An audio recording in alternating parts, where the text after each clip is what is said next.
10, 9, 8, 7, 6, 5, 4, 3, 2, 1, 0.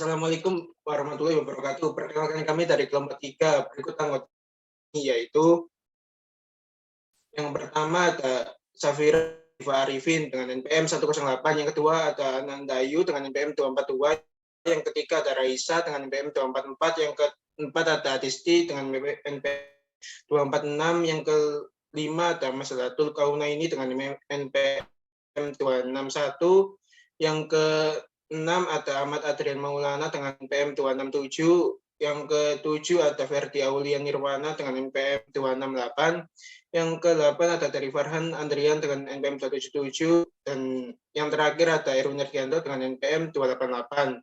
Di video kali ini kami akan mempresentasikan dan mengulik materi agama tentang pemahaman tentang Tuhan dan menjelaskan saintifik keberadaan Tuhan.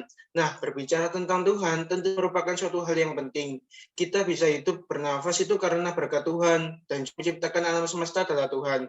Benar kan? Nah, di sini saya akan bertanya kepada teman saya, menurut saudara Disti dan saudara dari Farhan, apa pemahaman Tuhan menurut manusia versi kalian? Menurut saya, iya, pemahaman manusia tentang Tuhan itu dipahami oleh Roh Maha Kuasa dan asas dari suatu kepercayaan. Dan kenapa pemahaman Tuhan itu sangat penting? Karena dengan mengenal Tuhan secara tepat dan baik dinyatakan sebagai jalan untuk mengantar manusia menuju kebaikan dan kebenaran. Saya setuju dengan pendapat Mbak Adisti.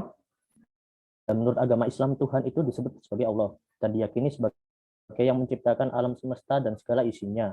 Secara pemikiran manusia tentang Tuhan ini banyak contohnya, seperti animisme, dinamisme, dan lain-lain. Baik, jawaban kalian menurut saya adalah jawaban yang cukup menarik. Dan sekarang lanjut untuk pertanyaan kedua. Jelaskan saintifik keberadaan Tuhan. Silakan saudara Safira dan saudara Andre untuk jawab. Baik, terima kasih moderator. Saya izin menjawab. Menurut saya, saintifik keberadaan bahwa Tuhan itu ada memang benar adanya. Karena terdapat sumber bahwa seorang filsuf bernama Nick Bostrom mengungkapkan bahwa alam semesta adalah simulasi komputer. Kenapa disebut simulasi komputer? Saya mengambil contoh ini sesuai dengan jurusan saya, yaitu informatika.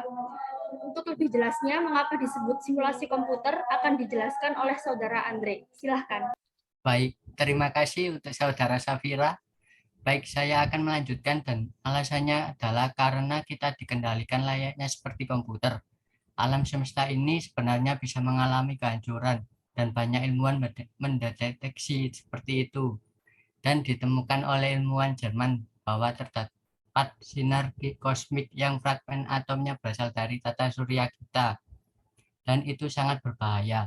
Tetapi ketika sinar itu turun ke bumi, energinya menurun. Sungguh itu adalah kuasa Tuhan terhadap alam semesta dan segala isinya, bahwa keberadaan Tuhan itu ada. Menurut saya pribadi, Tuhan menciptakan kita dan Tuhan menentukan takdir kita. Dan dilanjutkan kesimpulan oleh Mbak Raisa. Baik, sebelumnya terima kasih untuk teman-teman yang sudah menjawab pertanyaan. Di sini saya menyimpulkan, dan sebelumnya saya minta maaf, saudara Raisa menyimpulkan ke yang kedua. Saya menyimpulkan yang pertama. Nah, bahwa pemahaman Tuhan terhadap manusia dari teman-teman jawab tadi itu menarik. Dikarenakan pemikiran manusia tentang Tuhan itu berarti membicarakan keimanan dan juga asas dari suatu kepercayaan oleh umat Islam. Dalam artian mengenal Tuhan itu sangat penting karena mengantar kita menuju jalan yang baik dan benar, serta menggali kebenaran dengan menggunakan akal dan pikiran agar tidak terjerumus ke dalam hal-hal maksiat. Baik, saya akan melanjutkan kesimpulan yang kedua tentang saintifik keberadaan Tuhan. Menurut saya, Tuhan itu ada, meskipun tidak berwujud, kita bisa percaya Tuhan ada. Itu karena adanya mukjizat dan karunia. Contoh saja kita mempunyai panca indera untuk melihat, mendengar, dan juga seperti yang dijelaskan Mas Andre tadi. Tuhan menciptakan kita dan Tuhan sendirilah yang menentukan takdir kita. Dan dalam Al-Quran surah Al-An'am ayat 77 yang artinya, lalu ketika dia melihat bulan terbit dia berkata, inilah Tuhanku. Tetapi ketika bulan itu terbenam, dia berkata, sungguh jika Tuhanku tidak memberi petunjuk kepadaku, pastilah aku termasuk orang-orang yang sesat. Sekian dari kelompok kami, kelompok 3, dalam menjelaskan materi tentang pemahaman manusia tentang Tuhan dan penjelasan saintifik keberadaan Tuhan. Itu ada, jika ada salah kata, mohon maaf. Saya sebagai moderator izin pamit. Assalamualaikum warahmatullahi wabarakatuh. Waalaikumsalam. Waalaikumsalam warahmatullahi wabarakatuh. Allah Allah